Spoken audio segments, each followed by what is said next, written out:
This is the Patient Podcast. If you're new around here, then welcome. But if you're not new, then welcome back, love. And my name is Kieran. I'm from God in the Grass. This is Kady from Kady's New Life. Welcome, Kady. Hello. Hello, hello. How you doing today? I'm all right. How are Oh, you? good. I'm good. I'm very good. I'm very excited to start the first ever episode of the Patient Podcast. I So, know. should we launch into it? I'm going to ask you some questions. We'll bounce them back. We'll see how this goes. So, the first one I've got is Kady. What first brought you to cannabis, just in general? Oh wow. Well, we're going back now, so early teens, really. Probably too young, um, in some cases, probably. But I would say, personally, it was just pressures of society. I felt incredibly pressured in order to behave a certain way, think a certain way, act a certain way, talk a certain way. Otherwise, you were told you wouldn't be able to get a job, or you wouldn't be able to do this, that, and the other. You need to socialize with people. Otherwise, you are seen as, a loner or whatever. Um, so it's kind of hard for me to get into some of the things that people were suggesting me to get into, and it was very, very random. The full story is that I had a couple of friends who were also medical smokers themselves. However, it wasn't legal back then, so they were self-medicating, and they told me about it and said I should try it. And I don't know if you'd believe me if I told you that I was absolutely adamant that I was not gonna touch that shit, is what Yeah. I said. And yeah, it went on for a good couple of weeks. I saw my friends, they were still saying, there was no peer pressure at all. It was just, hey, this has helped us, maybe it could help you. And I was like, no. And they're like, all right, cool. And they would continue to medicate themselves. It got to the point where I started getting a bit older, and I started to get more thoughts in my head that shouldn't be there as a young person growing up.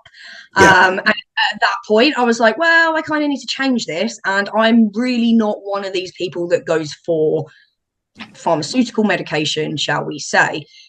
So I bit the bullet, and I tried it. And I can only describe my first ever experience as what it probably would be like for somebody that takes acid or shrooms or LSD, because I have never touched that. However, I was in a realm of euphoria where nothing else mattered. I didn't care about the thoughts that I was having at that time. And Yeah. it changed my perspective entirely. So that was when that happened. And I was probably around about 16 and a half years old. So yeah, it's just getting into the later stages of my teenage years. Yeah. Myself, I didn't have much experience with cannabis actually. So I basically never purchased cannabis myself prior to becoming a patient. I had essentially been that guy that if somebody says, yeah, we've got some around the house, I'd be the first to be showing up. And it was just because, again, the same sort of peer pressure, but also it was just a lot more pleasant of an experience than alcohol was for me. And yeah, again, I became very, very anxious later on in life, but that kind of led me away from cannabis because I was so terrified of like the criminality associated with it. I come from like a very religious sort of conservative background, like full blown, like we weren't allowed Harry Potter in the house kind of thing. So the idea of being caught for that sort of thing just sent absolute shivers down my spine.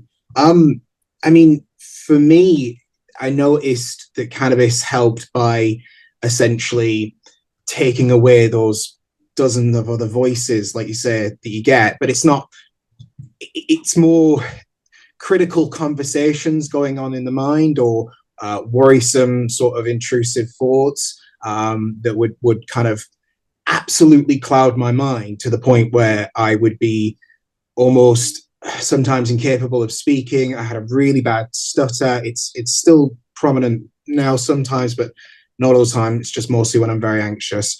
And I could not leave the house, for like 6 weeks on end when it came to the COVID pandemic. It was like my brain kind of like went, we're told to stay at home now? Great. Anxiety got so bad for me. So that is where cannabis really helped me. But again, this is prior to becoming a medical patient, and I was too terrified to get it into myself. So sorry to go off on one.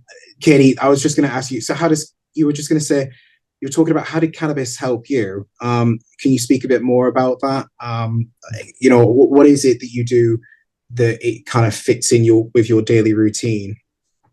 So I've said this before, and I will say it again. I call cannabis my fuck it medicine. Simple as. And the reason being, because once I've had that medication, albeit, it has to have the effects for me. Some of them don't change this mind altering state that I get myself into. But let's say, for example, I have a decent flower that does the job. What I find is that I immediately have a sense of fuck it. It is what it is. It will be what it will be. And whatever the outcome, we will deal with it when it comes to it. Because what I've found, Kieran, is that there are 3 types of people, right? So there are the people who live in the past, right? So they worry about the regret and things that they've done in the past, and they're not happy with themselves and they beat themselves up. Then you've got the future person who worries about what is to come. How are they going to do this? What's going to happen to me? And then you have the third person, who I now believe myself to be, and that is the person who lives in the present. Because you cannot show me the past. You cannot show me the future. Therefore, these timelines do not exist. The only timeline that exists right now is here and now in this timeline. So it kind of brings you into the present. Is that what you're saying? Absolutely. It brings you into the present, and it allows me to focus and say, we have been through this before. You are still alive. We have been to rock bottom, and this is not it, girl. Remember that. Yeah. There is nothing now that can take me back to where I was because of the change in my mindset because of what cannabis has done. Yeah. How do you think in that respect? Yeah, no, I completely agree. So I find that cannabis, so I treat it for both depression and then anxiety, compulsive disorders, a lot of different things. But the depression is the one that's affected me from an early age. I've been on more pills and oils and pharmaceutical drugs than I can, count on both hands. And for me, they all just took away that any feeling of emotion, like that the ability to even just cry or, kind of just feel anger or feel sadness. It just made me numb. And it was like taking cannabis was like, I kind of had that emotion come back. It was kind of like, I felt not, again, this is the thing, when somebody says, oh, well, you're just getting high. It's like, no, what it's like for me is feeling the way I did prior to having all these conditions, these illnesses, these mental health problems. I have this sense of enjoyment in life again. So I can enjoy music, I can enjoy art, I can enjoy going outside because, like you say, I'm not in my head, I'm not in the future, I'm not in the past, I'm in the present. And for me, it's kind of like, the way I describe it is, in the past, I was always kind of fighting my depression and anxiety in every different way that I possibly could. But it was like fighting a dragon with a club. Whereas cannabis, it's not a cure. The dragon's not flown away. It's not left me. I still have to deal with it on a daily basis. But now I have a sword. I can really kind of actually fight back. I've got a suit of armor that's kind of protecting me a little bit. And it just brings me back into the present. And that's very scary to deal with. And, it's a little disorienting to begin with, having that control kind of ripped off of you. And that's how it's really helped me. So I was saying, how does it fit into your daily routine? So for me, it's a very much microdosy sort of deal. What about yourself? Do you use it regularly in the day? Do you use it once, twice? How do you find relief from cannabis? Yeah. Yeah, no, so I am a regular user. I use more during the day, and I feel that's to keep me focused. Mhm. I'm currently on the waiting list to be diagnosed with, I think myself, ADHD, Yeah. and it's blown my mind, to tell you the truth, because I had no idea about it. I know nothing about ADHD at all. I just thought that I was the way that I was because I'm an idiot. I'll be real.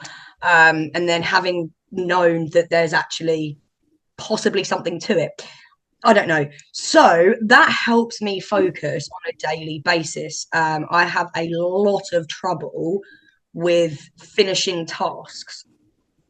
So, for example, I have a lot of trouble filming for YouTube. And so I will medicate, even though it doesn't look like it on my videos, because nobody's ever said it, but I've had it mentioned to me in my life. Like, I don't get your classic red eye, I don't get your classic glassy looking stoner, if you will. And so even though I've medicated pretty heavily before I've come on to do a YouTube video because my anxiety's up through the roof, my focus is not there. I feel like it's a task that I have to do. And so this truly puts me back into, right, you can do this. You can do this. So that's a daily thing that happens really just with my focus. And then you then move into the evening times where I have an issue. And again, I didn't really realize that it could be ADHD. I just thought it was me. But when I'm going to sleep, I have to have the TV on and set a timer for like 2 hours or something, because I cannot sleep in pitch black with no sound, because what will happen is my mind will create background noise, right? Yeah. I can't. People talk about medication, like, bro, I can't medicate. I can't medicate for shit. I can't sit there and be like, clear your mind. Like, I can't do that at all. It just goes like this, right? I feel like I have a cog in my mind that's just constantly pushing me to do these things, and I have to do lots of different things at the same time, because if I don't do it, I feel like I'm wasting time. Yeah. So at night, I have to have that calming sensation that cannabis gives me, because if I'm not medicated to the point where I switch off, I'm not sleeping and I'm hearing the birds chirping at 3, 4 in the morning. And then I get angry at myself. This is another knock-on effect of what happens, is then I start going, for fuck's sake, it's fucking 4 a.m. You're not going to get to sleep, you fucking idiot. Why can't you? And then the self-destruction of myself starts. Yeah. And then I'll just break down and be like, you fucking idiot. No one's ever going to... And then I'll medicate. And then I'll be like, you know what? I don't care, whatever. I'll just get a couple of hours sleep and then I'll nap. And then it just clears. Yeah. Like, it just allows me to just get through the day and night somewhat normally. You know what I mean? Yeah, no, I completely. No, I get you. It's that time in the day where it's like, I can take that weight off my shoulders now. Yeah, it's kind of lifted for a little while. And it's like, when you don't have that, or you're getting it from sources that doesn't help, you get stuck in that cycle of always carrying that weight. So for me, still talking about prior to becoming a patient, I, again, during COVID, things just got exponentially worse for me. It was like I was self-medicating with alcohol. I became addicted. Not a good one, not a fun one, but I needed it because at the time I couldn't sleep whatsoever. I could not go to work because I was just going on 72 plus whatever hours without any sleep, and then crashing for however long. And my eyes would just be completely, panda-eyed sort of thing. And yeah, that was how I would get myself to sleep. And the problem is with alcohol is, besides the hangovers, it kind of, again, blocks those emotions the next day. You can feel them for that brief amount of time, but it's the damage it does the next day to you. It's that feeling of absolute, like, my symptoms are just 10 times worse. So you're just trying to get to the end of the day for that release. Whereas cannabis, it was just kind of like, you have that release, but the effect, for one, isn't as damaging, but two, it just lasts throughout the day until the next day, sort of thing. And it just feels like the weight isn't getting bigger and bigger and bigger. It's like I'm steadily, slowly taking a little bit off every time. So, Yeah, well, what I would add to that as well, is I don't know alcohol. I had drink when I was younger, like 16, 17, as we did in the, UK. And then I was with a gentleman who was a functioning alcoholic for 7 years. So I very much can see what you're saying there. And what I would like to add is that with alcohol, you've got to remember that you're talking about this day after, where it's 10 times worse. So when you are a true alcoholic, you will then drink again to get over that, to get through the next night, right? And that's the knock-on effect. yeah. With cannabis, you don't do that. You don't have that are addicted to cannabis where I'm pretty sure I saw online that you have to smoke something ludicrous in like an hour to die from it, right? But then you've got alcohol, which is legal, and people are able to do this. And without cannabis being legalized as it is now with medicine and being pushed out more people could take the route that took, more people could change it. Yeah. And I wish alcohol is too accessible. It is too easy to come across. It's too cheap. But yeah, I completely agree with that. The cannabis is just so much less damaging, and it's so much less. It's so much more with the cannabis, and it's, how are we ever going to change that? I don't know. Yeah, perception in the UK is got to change massively. I think it's slowly but steadily happened, further west for the past 10 years, and some places east, but it's very slow here. I'm hopefully going to see some progress. But yeah, I mean, on that note, actually, I know you did a video about this, and you can obviously go to Kady's New Life's channel to go see that video, but a little bit of herbology, a little bit of gardening. Sorry, my camera's just massively zoomed out there. You can see everything. I'm going to have to blur that.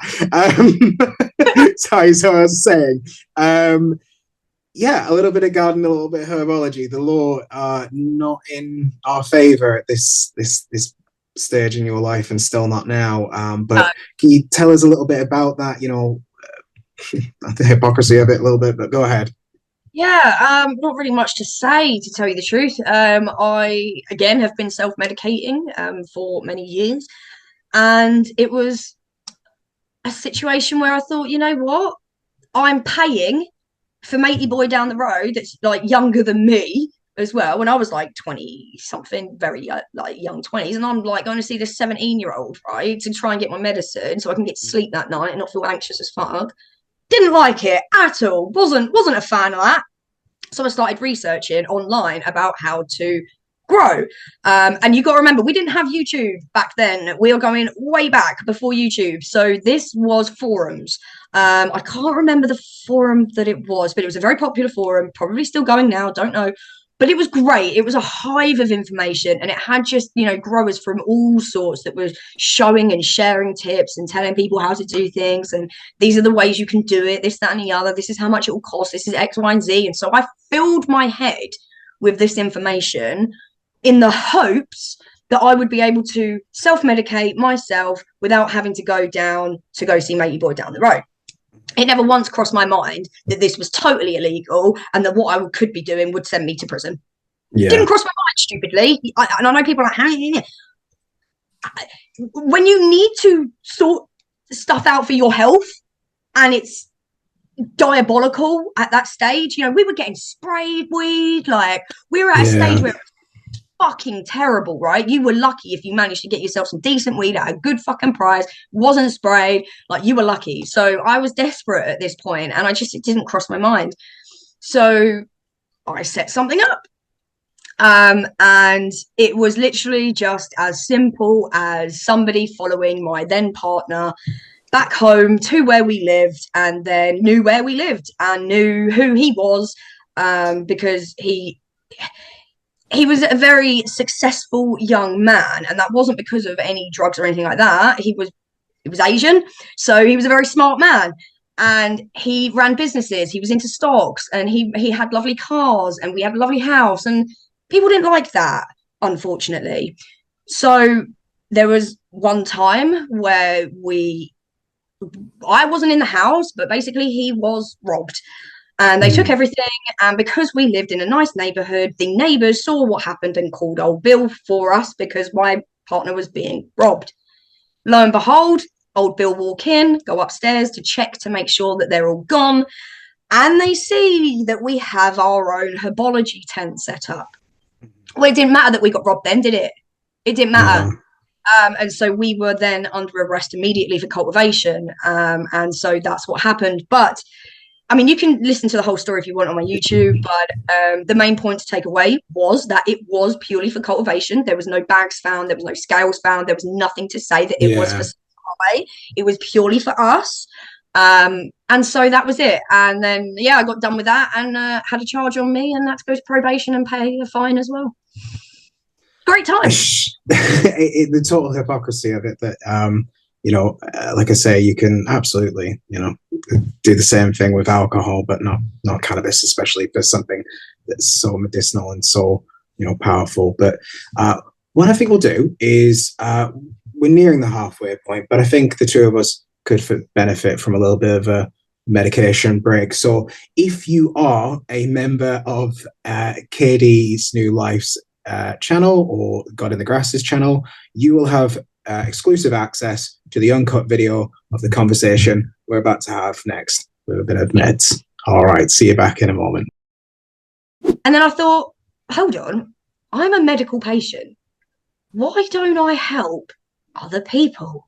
And it was like, really. And then that's what happened. And then I made my first one. People gave me good feedback, and I decided to just carry on. And welcome back. If you're not a member, then you will have missed out on all that amazing content just there. So we're going right back to it. In this second half, I think it's best that we focus on your experiences, our experiences since becoming a patient. So the first kind of question I have for you is, we were talking a little bit prior about like the legality and the system in the place in the UK when it comes to this medicine.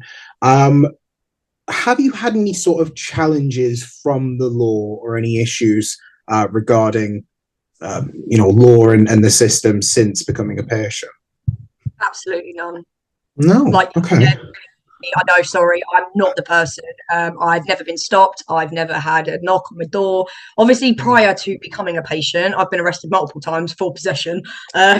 Standard. I've been arrested for cultivation. So, but no, and that's sod's law, right? The minute I become a patient, fuck all. So, no, it's good to hear. No, it's a short answer, but it's a good one to hear because I think a lot of the time when you first become a patient and you go to like the Reddits and the whatever, the Facebooks and stuff, and you see the top trending posts where it's just like, I've been arrested, I've been challenged, I've been put in a cell and stuff, and you just think that's everything, that's everyone. Oh, but that's what I thought when I first became a patient. I thought, oh no, I'm screwed, this is just it. This, because again, I was terrified when I first became a patient because I hadn't had possession of cannabis myself before. So just, everyone talks about the novel fact that you just get it sent in the mail and stuff rather than a dealer. And obviously I know you can do that still now, but my point is it was crazy to me. It felt like I was holding a bomb when it came and delivered to me. Sorry about the legal system and stuff like that. So yeah, it's great to hear because I think patients need to know that it's not thankfully everyone that experiences issues with the law and the police. I myself have never been stopped or investigated or whatever since becoming a patient. I was very, very like trying to become very informed about the laws and what I was supposed to do. So although I'm terrified if it ever does happen, I'm somewhat equipped now. But it is a terrifying, daunting idea for if you're a new patient. Yeah, so I've not again had any issues with the law. I don't go out too much. I think I've been around like a city centre, and I've vaped on my Mighty while walking past a police officer, and didn't get any issues.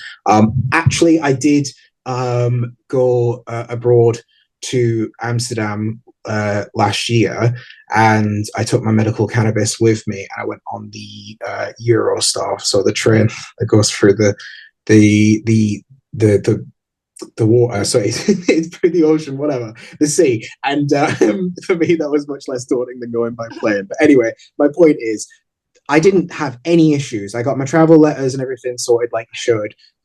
We, asked for assistance for me and my partner, and they took us through. They knew about my medicine. They literally did not care.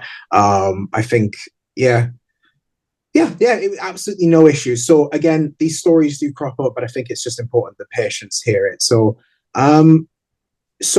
since becoming a patient, of course, we have to talk about the good and the bad.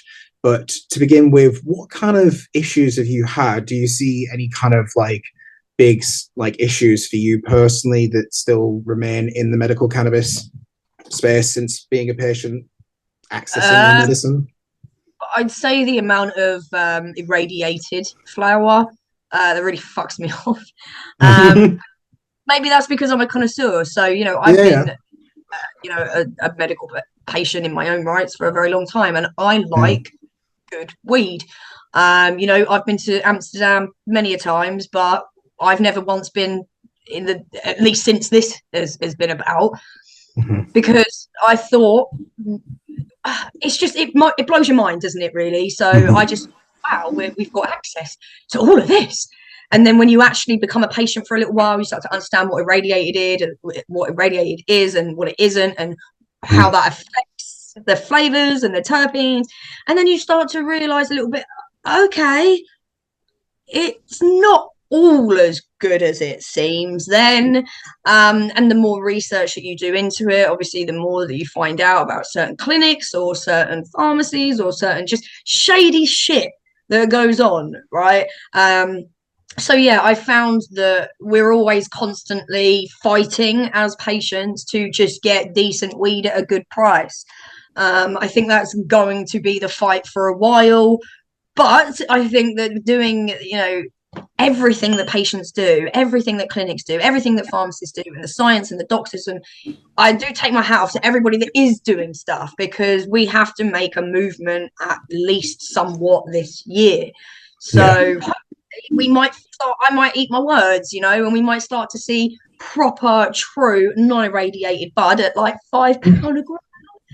Like, that would be great.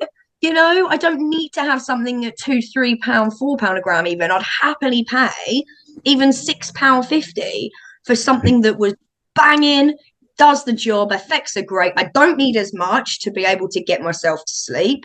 So therefore it costs less, and there is a lot of movement and a lot of steps that we need to do still, but that's where we're at. And it's teething problems, I think, that we're going to go through for the next sort of 5 years at least. What do you reckon? Yeah.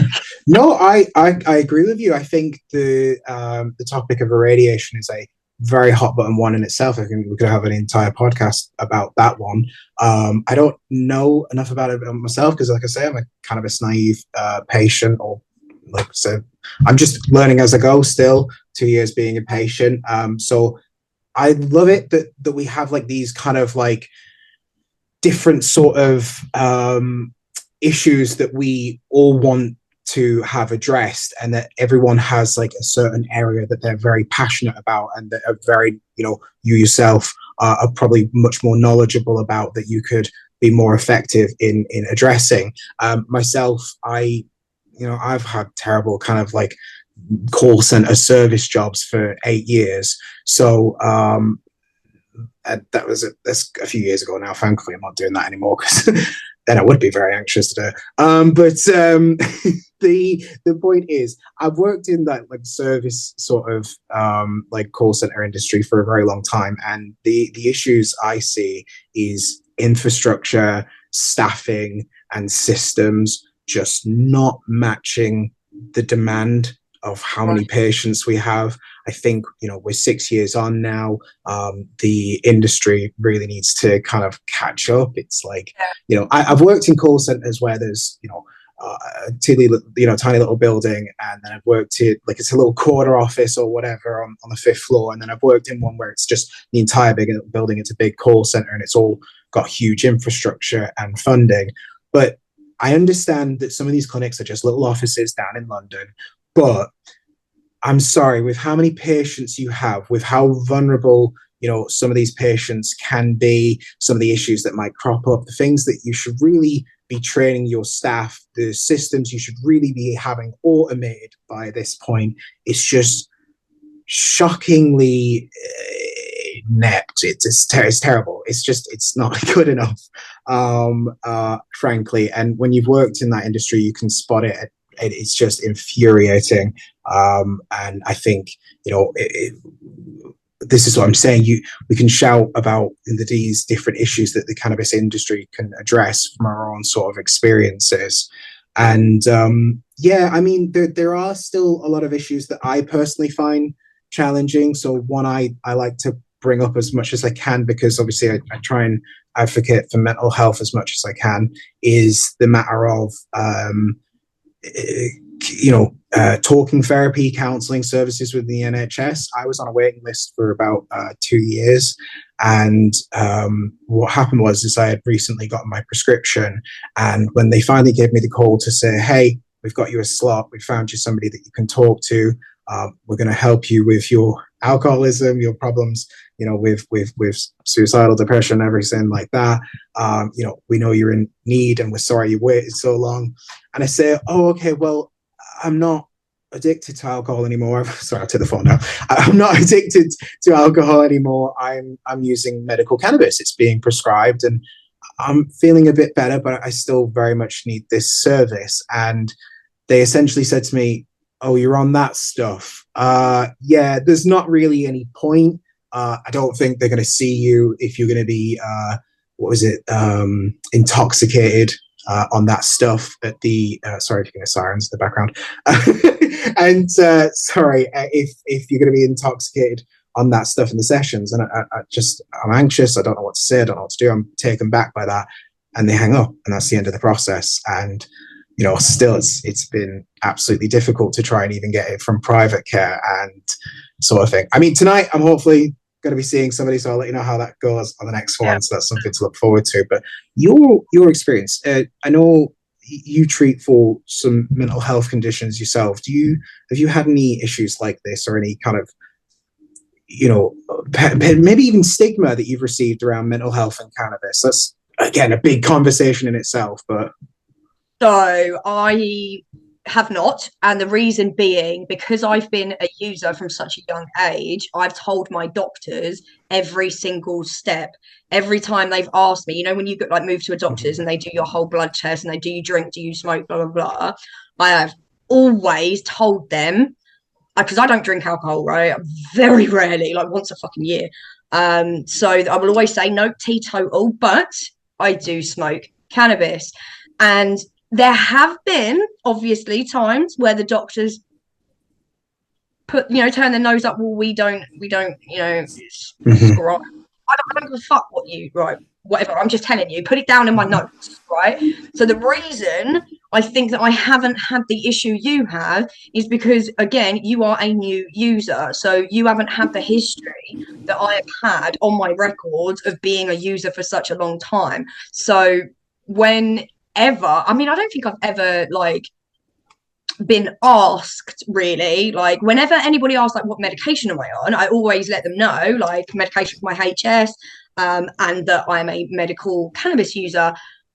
And I can't ever remember a time where there's ever been any issues about that, or anything to do with that. And I don't know if that's just my luck, or whether it was purely based around it was the substance that you were on, and obviously meaning alcohol, and they are not trained for somebody who is on cannabis, so therefore they just blanket say Yeah. no. That could be the case. I've never had to go to the NHS to do any sort of therapy. I have Yeah. had diagnoses from mental health psychologists and Yeah. psychologists. I've And never had. and I suppose my criticism is a little misdirected, because we're talking about, the experiences with this, this private industry, and that's the NHS. But I still think that it is prevalent even within this private industry. I think that I've had experiences in the past. I've been with like 3 or so clinics now, but in some instances with mental health, there's still this stigma and this kind of outdated information still circulating with when it comes to psychosis and cannabis and other things. And I've had experiences with doctors just outright refusing this medicine, that medicine, or that the other. They have no clue what they're talking about, but it's because THC, that, the other, and their correlation, or just this particular terpene or whatever. They've just gone, oh, we're not going to give you this much, we're not going to give you that specific medicine. And I get all these kind of restrictions and weird letters from my doctor about warning me about psychosis and the dangers of psychosis. It's still prevalent in the medical cannabis industry. You'd think, that you get into this industry, you'd know better, but no. In some instances, it's still an issue that needs addressing, I think. But we're not going to. I want this to be, if this is your first experience hearing about the medical cannabis industry, or what it's like being a patient, and you're trying to understand yourself. I don't want it all to be just completely negative. So that moves on to the next point. What are the positives you've had since being a patient, or perhaps what would you like to see come from all this? A little bit more of understanding, really. I believe that people hate because they haven't been educated enough. Mm-hmm. I really do believe that most of the people that are in this world still that have a massive stigma against that drug is purely because of the fight that we had back in the day. Everybody, well, most people know about what happened with the war on drugs, quote unquote, which is why we find ourselves in this. It's taken many years to get to a point where people will even fucking talk about it in an actual setting, with it does my head in. So the positives though. Yeah, I know. Have you had any positives? I know we can talk all day, and this is what the podcast is for. We are absolutely going to go into all these issues, but can you name any positives for me today, Kady? Yes, absolutely. If you're a new user or a new patient or something, please, I've had nothing but greatness, basically. So I don't really have to go out now to go and get my medicine from Matey Boy down the road. It comes to me before 1 p.m. in a package by the bloody postman. Like, my mind was absolutely blown when I first done this. I thought it was a scam as well. So for the next episode, I think we could talk about how I basically started becoming a patient because it was a test. I wanted to test and run it as a risk. So the positives I found is the anxiety goes way down when you don't need to go get in that car and go and meet Matey Boy up the road, go and pick up whatever you need to, and then drive at 30 miles an hour, knowing that you need to make sure, like, if there's an old bill there, you got to look fucking innocent, even though you are innocent. Yeah. But you're not, though, because you've just gone to a street dealer. You haven't got it from an actual doctor. So knowing that it comes to you on your door by the postman, it's completely legal. Oh, mate, that is a huge weight off. Like, it really is. The second positive thing, of course, would be the community. If you are a new patient and you have no idea what you're doing, there is an abundance of people online that have videos and information and whatnot that you can learn. I get tons of comments from people that say, your video popped up, I had no idea about this, I've now watched a couple and I feel confident enough to go and do it. Then weeks later, they'll comment and say, I got my consultation. I'll say to them, good luck, let us know how it goes. A couple of days later, Kady, I was accepted. I can't believe it. And this Yeah. happens so often. And without medical cannabis being there for us to talk about in the fucking Yeah. first place, we wouldn't be able to spread the knowledge with the community as we do, because you don't get that in a dealer. You don't go down dealer community, do you? You don't go and talk in a little. Well, you might do on the dark web. I don't know, but there is no groups of community that are all talking that are medical patients that are illegal medical patients. You don't get that. Yeah. So there are so many and I could carry on. I really could. No, I agree with you. I could. The I, prices I and yeah. everything really. I think that point you made earlier about like not having to go down the road or whatever it was that kind of that was a big point that clicked for me when I first took cannabis. And I'll take it back in a minute. And I think I probably should have started this in the second half, but that was the biggest selling point for me. It was, and something that took a while to click for me though, was when I was having cannabis from, when I was going over to a friend's house or whoever happened to have it that evening. I would maybe go home that evening and be full of anxiety. I'd feel all right for a while. I'd be okay with my friends. I'd really enjoy myself, relax a little bit. But later on, when I'm walking home and I'm on that street, I'm full of anxiety. And it didn't click for me that the reason why I was anxious, or at least the reason why I believe I was so anxious afterwards, was because it was the criminality. It wasn't the cannabis that was making me anxious. It was the fact that I was on the street now and I was susceptible to be put in a cell for essentially having something that's just made me feel a lot better. So with the knowledge that I can take that now and not have to fear being put in a cell, I mean, legally speaking, we have obviously have that protection, but I just mean there's less risk of that, or there's a little bit more assurance that I have that protection, that safety. That's what kind of pushed me to go legal, because again, too afraid to purchase it myself and go down that illegal route. So yourself, what kind of pushed you to go legal? There's lots of things I think people choose to go legal for. What would you say your reasons were? I had no idea about it until my friend told me. I was around my friend's house one day and he was like, hey, did you know that they're doing this thing called drug science and that now they've legalized it? And I was like, what are you on about? Yeah. And I was like, fucking what? And so he's like, yeah. And he took me over to his computer and he showed me drug science. And I was reading it and I'm like, what? Yeah. And I couldn't believe what I was reading. Like, genuinely couldn't believe it. And I was like, I don't know about this, Jeff. And he was like, well, like, this is what you do. This is how you apply for it. And he showed me the way to do it. And the first clinic that ever popped up was Zerenia, right? So I was a patient of Zerenia the very first time. But before we get into that, it was 250 quid to have a fucking consultation, right? So I'm like, well, it's probably a scam, Like, oh, 200, they're telling you that you can get weed. Da, da, da, da, da. I was like, there.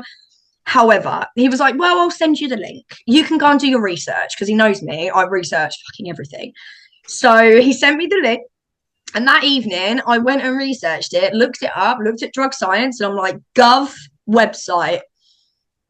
Okay. Yeah. That little announcement, that little I can't remember the name of the guy that put it up, but yeah, that little 2018 sort of medical cannabis has been legalized. Yeah.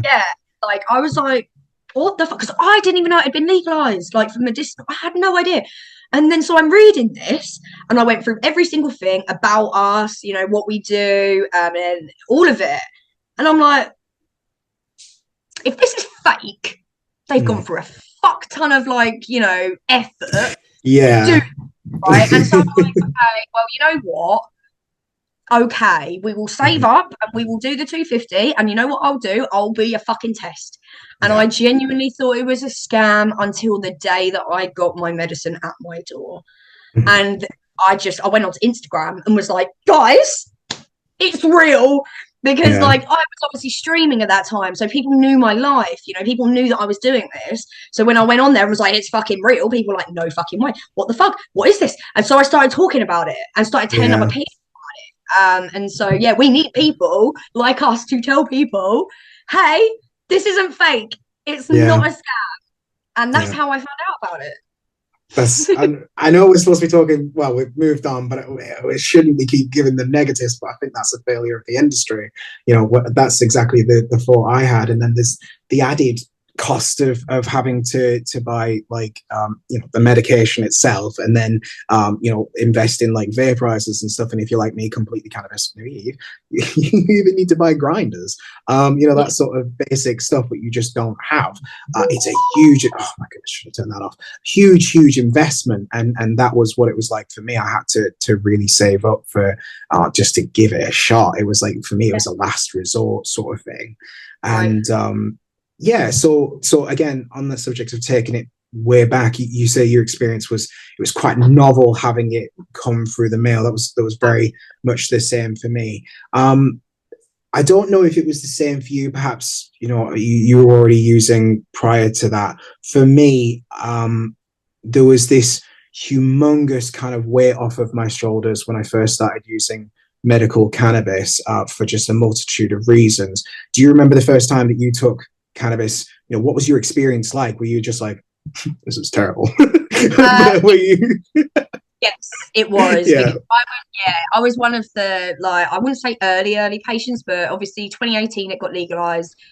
And clinics started to, open up and that, but not really. It wasn't really until 2021 that we had a burst of clinics open up, right? So I was, arguably somewhat one of the first, and opened up with Xerenia. And so we didn't have access to great weed back then. It wasn't great at all. I remember getting something. It was a sativa they gave me, because when I had my consultation with the doctor, I knew nothing, so I was just going along with what the fucking doctor said. I was just like, I don't think it's real anyway. You're probably fucking made up. I just thought it was a complete scam. I really did. And so they're like, we'll give you a sativa. We'll give you 40 grams to start with to make sure, like, blah blah blah blah blah. If you need more, then you can up it next month. I'm like, okay, whatever. I remember them giving me something called Satoline. And I don't know whether they even do it now, because it was horrendous. Right. Absolutely horrendous. I got it out. It was dark. It was rank. It wasn't dense. There was so much shaking in the pot. It was unbelievable. But I didn't know any different. Yeah. So I just looked at it and was like, well, that is weed. It might not be good weed, but that is weed. That it is legal, and that has come to my door. So I let go fact that it was shit, and I continued, and I'm glad that I did, because fuck me. Now I think, and again, that adds to we should try and bounce back to the positives if we can. It's just that I do think it has improved, but unfortunately, I think too many people get knocked out of the game, or the prescription, try to get your prescription as opposed to getting it elsewhere. Is because they have that initial, they may be pushed on to certain products because of the clinic they're with. I know that was definitely my case. And I think unfortunately there are, a lot of people who have got a prescription who perhaps don't really think that the quality, the variety, like you said, the options when it comes to irradiation are sufficient. But if you've got that community, if you've got these kind of people online that are, perhaps if you can relate to their symptoms, whatever else, you can maybe navigate this a little bit greater. And once you do kind of come into this space and you do find out what works for you and what doesn't, or, what brands to avoid or what brands that work very well for you, this has been life-changing, absolutely life-changing. I mean, just like flat out the boat, I don't have suicidal thoughts anymore. It's just that I don't get them. They don't get to that extreme. I have hope in life. I have compassion for myself. I have love for myself. That's why I always tell everybody to love themselves, is because I was incapable of doing that with anything other than cannabis. Alcohol didn't do that. The copious amounts of different prescription pills they put me on didn't do that. Cannabis does that. So for all its faults, I still would not be here. And I do have to be thankful for the fact that if this was not accessible in the way it was, I probably wouldn't be accessing it in any other way, and I probably just would not be here today. So, I mean, do you share that sort of sentiment? Would you just, or do you feel like it just needs to be better than what it is? I can do better myself. So I think that we're also forgetting the whole reason as to why maybe some people became patients. I'm going to go back to again when I did my research. I mentioned the company or the whatever they are, drug science. And the thing that really sparked my interest into medical cannabis was the statement that they were basically using this as a chance for medical trials, if you will, to put all this information of how medical cannabis helps patients, put forward it to the NHS in a hopes that in the future we will actually have some sort of actual genuine interest that will be looked at through eyes of scientists and doctors, because we've got so much data backing it up. So I think that we forget that we're actually part of something bigger. It's not always about we want this and we want that. You've got to remember the bigger picture. You just being involved in drug science and being able to have a voice within this community is going to help exponentially for the younger generation that may grow up and find out about medical cannabis and not have to take the other drugs that are available, that might not have to be suicidal and take those actions upon themselves, because we have set forward the path. Right. So I think we need to give ourselves a little bit more oomph, really. And the fact that, we have to remember that we're here as the path showers for anybody who is to come. And maybe when we are old and frail, we can turn around and go, we did that. Yeah. We were part of that. Yeah. So get on board, try medical, be a part of the community, be a part of the actual medical whole scene about it. Like that's, I just wanted to make that point, that I think we forget really that this is all in good faith to go towards the NHS, even if it doesn't, even if we don't get there, at least we have done our very fucking best. But I completely agree. I think we should try and get everyone kind of involved in this, because I think there's a huge divide, and we can go into this in future episodes about the kind of the distance that's been grown between patients, growers, recreational, black market, whatever it is. And that's a whole conversation in itself. But I think we all, like you say, need to just kind of come from a place of common goals. What is it that we all want to see? I think you're absolutely right. I want to be able to look back and say I added something positive to this. And I think it's a great call to action. I think right now we are going to see change, and I think you need to be a part of that. Again, it zooms out and shows everything. That's fine. So I think we'll end on another positive if we can. So what advice would you give to a new patient, Kady? Research. If you want research, there is such a plethora of information on Reddit, on YouTube, in the community of the comments of YouTube videos. You might not even need to watch the fucking video. You can just scroll down to the comments and see the community giving their information, giving their impact, and that will help you so much as a new patient. Like, reach out to people and ask questions if you need to. Have a look, because to be honest, I get asked questions quite a lot in my YouTube comments that I've already answered in a video. So I think that one of the things is that when you're a new patient, it's very, very, you panic because you want to know about it, right? You want to know everything about it, but it's okay. You can take your time. You can go at your own pace. There are people like myself and Kieran and other people who are willing to help you. So just don't worry. Like, honestly, we are here to help alleviate that anxiety from you. So I just want you to just breathe, right? Just fucking breathe and be like, you know what? I got this, because I know that other people have my back too. Right. And that's what this is. So I just want to let you know that I started off in this position as well. I didn't know fuck all. I took this Satan line and was like, oh, it looks shit, but I can't really do anything else about it. Now I'm in a position where I'm trying to educate people like yourselves that are listening And hopefully you might then be in a position where you've done so much research, you know more than me and Kieran, and you open up a YouTube channel and start doing things and become an advocate yourself for people like us. It would be amazing. So yeah, just don't worry, don't give a fuck. That's my advice. Just don't give a fuck. That's great advice. I love it. I love the energy.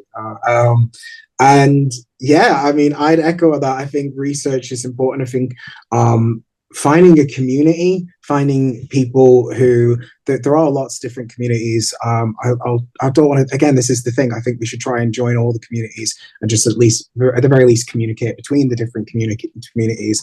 But I list some of those on my channel links and try and reach out, because there's so many communities that are ready and waiting to help new patients that have that wealth of knowledge that, like I say, I don't have, and that this is such a huge learning curve. It's so much easier when you're in like a Zoom call, or you're in a Discord, or you're in whatever it is, you're in some kind of conversation, you can just ask those questions, because it's just, some of this stuff is just not that easy on Google to find. So I want to add one little point to my advice to new patients, and that is just something that I find personally important, and I think is very unclear to some patients when they first become a patient, and that is your prescription, a copy of your prescription, and the label, the dispensing label on your tub is enough to prove your legality, is enough to prove that you are a patient. So say what you will about that. You know why I say it. I just think that anything more is just confusing officers. So that's what I want to let new patients know at the moment. And that'll be something that I'm sure that we'll touch on in the future. So if you want us to talk about anything in the future, we just ask you to put your questions below. Maybe tell us your story with medical cannabis. Let us know what you'd like to see us discuss. If you want to see the exclusive content that can only be seen by members of God in the Grass or Kady's New Life, you can do that now by clicking the join button below on our channel. And yeah, from both me and Kady, we hope you remember to love yourselves, have a great day, and we'll see you next time. Bye, guys.